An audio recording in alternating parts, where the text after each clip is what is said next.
All right, let's get it.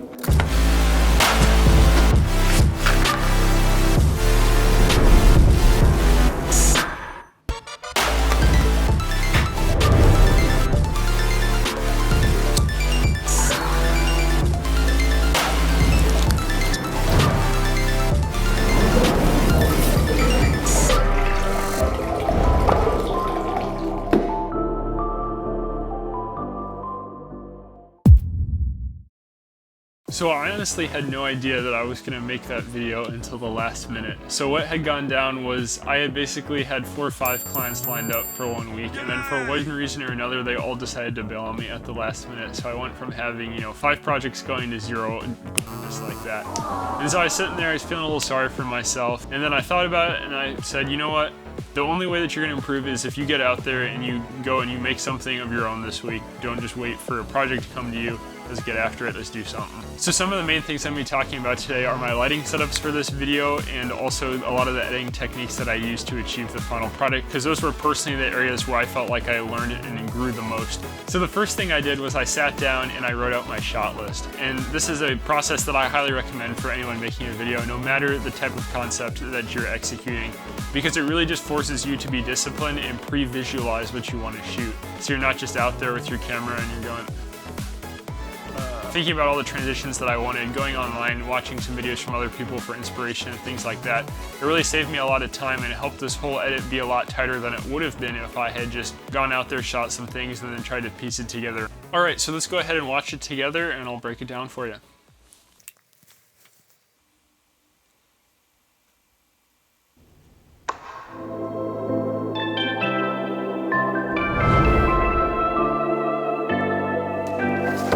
Okay, so we'll start with just those first 3 shots, and basically what I was doing here is I was just setting the stage for the rest of the video. I wanted some nice slower shots introducing the background, introducing what was going to be happening in this video with that cup of tea.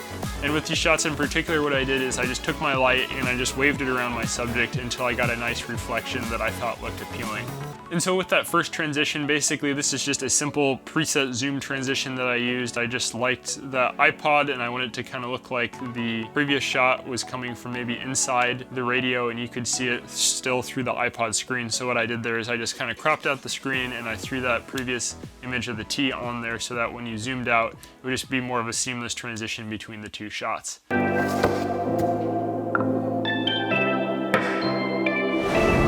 Okay. So with this next part, that's just a simple cover transition. You just cover up the camera with your subject, in this case a book, and then do the same thing with the next shot, which I did with the cutting board. And then boom, just a simple shot with the lemon. And with these shots, I just set a keyframe in there so that I could slowly zoom in and out on that footage to give it some more energy. In terms of camera settings, typically I shoot most of my videos in 1080p at 60 frames per second just because it's easier for my computer to handle that. But the reason I decided to shoot this video in 4K is that I was shooting in such a low light condition, and if I had shot at 60 frames per second, I would have had to keep my shutter speed at 1/120 just for the right amount of motion blur in each image, and that meant the image would have been way darker and you just wouldn't have really been able to see what was going on. So I knew if I shot at 30 frames per second, I'd be able to drop down my shutter speed to 1/60, because remember, you always want that shutter speed to be double your frame rate, and that would just allow more light to come into my image.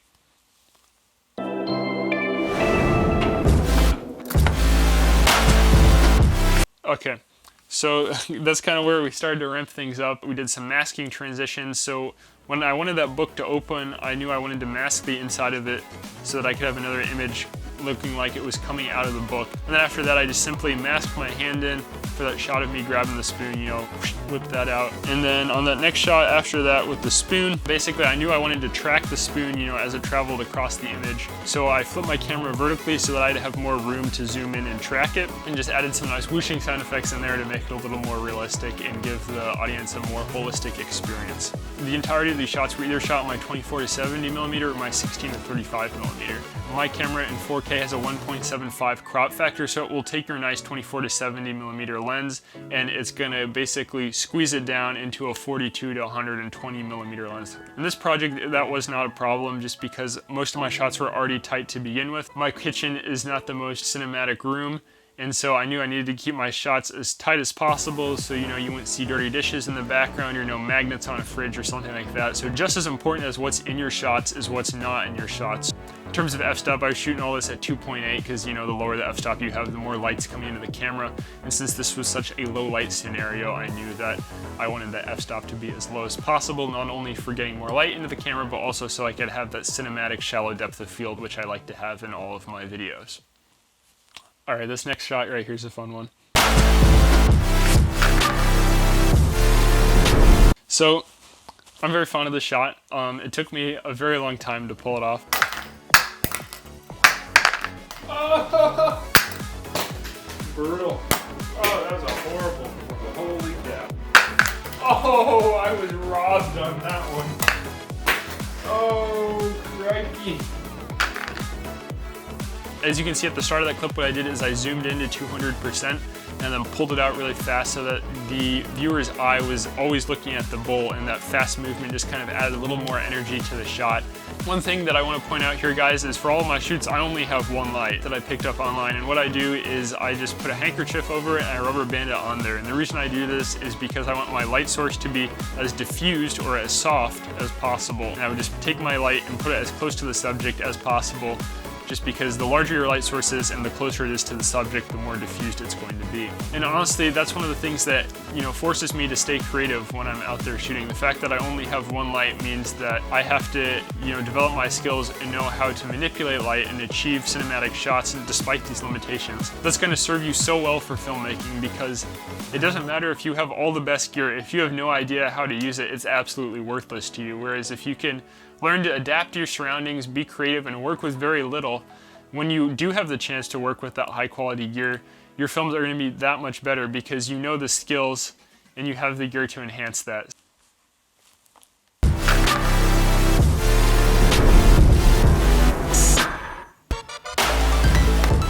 Okay. All right. So this next shot, again, just a simple mask transition, just masked my hand moving into that shot with the sink. And then this next one, boom, boom. Okay, so I'm really proud of that one. Basically, what I did with the shot, this is a camera movement transition. So my mother was kind enough to slide the bowl for me in the shot, and what I did is I just followed it with the camera, and then right at the last second, I jerked my camera down really quickly so that there was a lot of motion blur in the shot, because I knew when there's a lot of motion blur, you can add in a new shot with a similar amount of motion blur, and the two shots will transition very well without the audience really being able to notice. It looks like a very seamless transition. So on the other side, I had my mother turn on the burner of the stove, and I just, whipped the camera up, and we did that a bunch of times.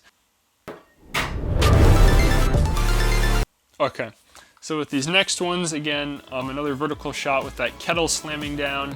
Then we transition to me spinning that lemon, because I am very skilled at spinning lemons. But anyway, spin the lemon, and then we did another luma key transition to me preparing to cut the lemon, fairly simple there.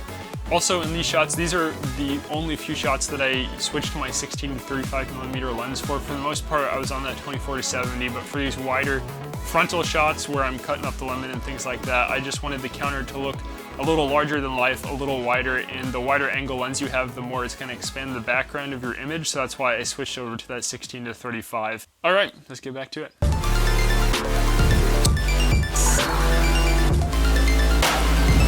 Bang, look at that. All right, so the next shot, that's just a simple mirror. I took my image, I flipped it vertically, and then I rotated it 90 degrees, just duplicated it so that it would look like a nice mirror. We chopped up that lemon, bang, bang. We transitioned to me spinning that juicer, and I really liked that transition because I was kind of going for a visual match cut. So I really liked how the lemon was rolling around on the counter, and I wanted to visually match that in the next shot with me spinning that juicer over. And then after that, we have a cut on action shot. So right as I slam that lemon down onto the juicer, I cut to the next shot, just because when you cut on action, it just is a smoother transition, and it just helps the edit flow more seamlessly.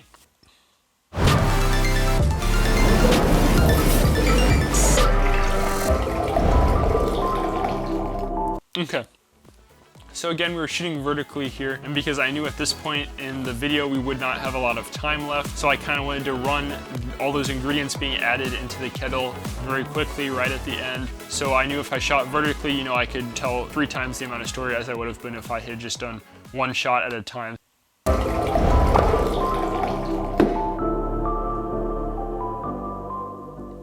Boom, all right, there we go.